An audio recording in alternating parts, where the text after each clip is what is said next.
सुषमा जी को प्यास लगी आधी रात को, तभी उठकर किचन में पानी लेने के लिए गईं। किचन में लाइट जलाकर पानी लिया, देखा तो सिंक में जूठे बर्तन पड़े हुए थे। अरे ये क्या, बहू ने बर्तन भी नहीं धोए। मैं तो अपनी रसोई में कभी जूठे बर्तन नहीं छोड़ती थी। सोचा क्यों ना इन बर्तनों को साफ कर दूं। नींद तो वैसे भी खुल ही गई है। जूठे बर्तन सिंक में पड़े रहना अच्छी बात नहीं होती। सुषमा जी तभी पानी पीकर रसोई में बर्तन साफ करने लग गई।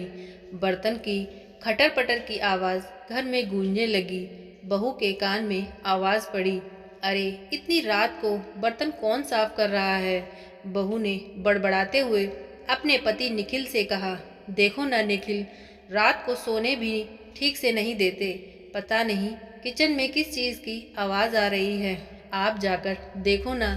निखिल उठकर किचन में जाता है, देखता है कि माँ बर्तन साफ कर रही थी। वह माँ से कहता है, माँ आप इतनी रात को किचन में बर्तन साफ कर रही हो, क्या बात है। माँ ने कहा, बेटा मैं अपने लिए पानी लेने आई थी, देखा तो सिंक में जूठे बर्तन पड़े थे। मैंने सोचा क्यों न इन बर्तनों को साफ ही कर दूं। जूठे बर्तन पड़े रहने से घर में बरकत नहीं होती। निखिल कहता है, अरे माँ तो आप अकेली ही क्यों लग रही हो, मुझे आवाज़ दे दी होती, मैं साफ कर देता। चलो आप हटो यहाँ से, बैठो, मैं बर्तन साफ करता हूँ। आप मुझसे बातें करते रहिए, मेरा मन भी लग जाएगा। और माँ खुशी खुशी वहीं पास में बैठ जाती है और निखिल सारे बर्तन साफ कर देता है। इधर निखिल की पत्नी सीमा की भी नींद खुल गई थी। निखिल जब वापस कमरे में जाता है तो सीमा कहती है, क्या हुआ जी, बड़ी देर लग गई आपको आने में, किस चीज़ की आवाज़ आ रही थी। निखिल ने कहा, वो माँ बर्तन साफ कर रही थी, तुमने किचन में जूठे बर्तन छोड़ दिए थे। जानती हो माँ ने कभी रात में जूठे बर्तन सिंक में नहीं छोड़े, तो वही बर्तन मैं साफ करके आया हूँ। माँ को मना करके मैंने खुद बर्तन साफ कर दिए। सीमा के पास निखिल की बातों का कोई जवाब नहीं था और फिर वे चुपचाप सो जाते हैं। सुबह 5 बजे घंटी की आवाज़ कानों में जाती है। सीमा की आँख खुलती है और कहती है, अरे यार ये क्या है, कुछ ना कुछ लगा ही रहता है। कभी बर्तनों की आवाज़, कभी घंटी की आवाज़, ठीक से 2 पल चैन की नींद भी कोई सोने नहीं देता। निखिल देखो ना जाकर क्या हो रहा है, आखिर सुबह 5 बजे घंटी कौन बजा रहा है। ये तो सोने का टाइम है।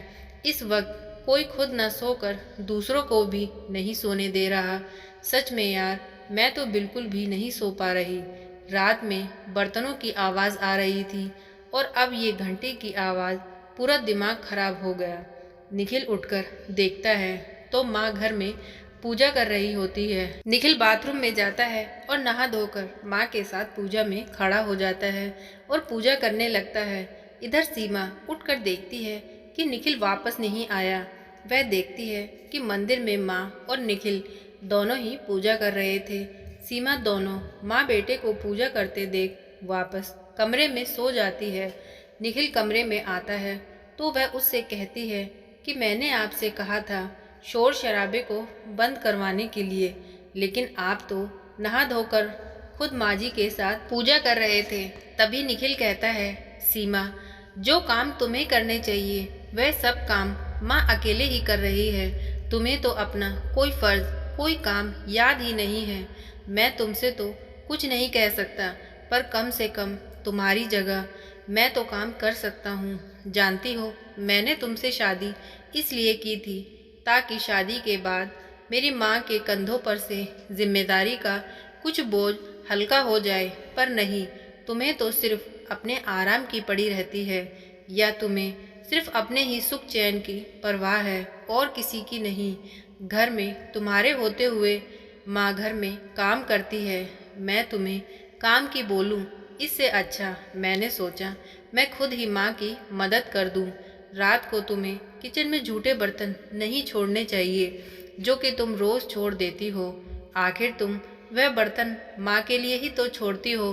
तुम्हें अगर साफ करने हो तो तुम शाम को ही साफ करके सोने जाओ, और अगर रात को माँ बर्तन साफ करती है तो फिर तुम्हें दिक्कत क्यों है।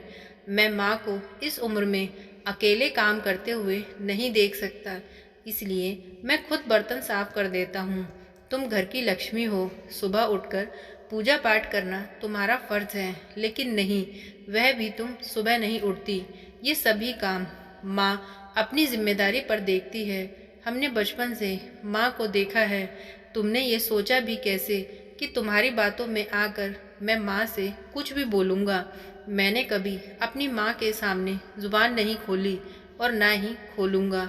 मैं जानता हूँ मुझे मेरी माँ ने कितनी मेहनत और कितने त्याग से पाला है। मैं उनके इस त्याग और बलिदान की कीमत तो चुका नहीं सकता। इस दुनिया में अकेली माँ होकर अपने बच्चे को एक अच्छी परवरिश देना कोई आसान बात नहीं है। मैंने देखा है अपनी माँ को दिन रात मेहनत करते हुए। उन्होंने मेरे पालन पोषण में किसी तरह की कोई कमी नहीं की। अगर मैं उनके लिए कुछ अच्छा ना कर सकूं, तो कम से कम उन्हें गलत बोलकर उनके दिल को ठेस तो नहीं पहुंचाऊंगा। मैं सोचता था कि शादी के बाद माँ को बहू के रूप में एक अच्छी दोस्त मिल जाएगी। दोनों सास बहू मिलकर रहेंगे और घर में चहल पहल रहेगी। माँ को भी अच्छा लगेगा और इसके साथ ही उनका काम भी कम हो जाएगा। लेकिन नहीं, माँ की जिम्मेदारियाँ तो और बढ़ गई हैं। ना ही तुम कभी माँ के पास बैठती हो, ना ही कभी उनसे 2 मिनट बात करती हो। वे बेचारी अकेली ही काम में, अपने पूजा पाठ में लगी रहती हैं, जो काम तुम्हें करने चाहिए।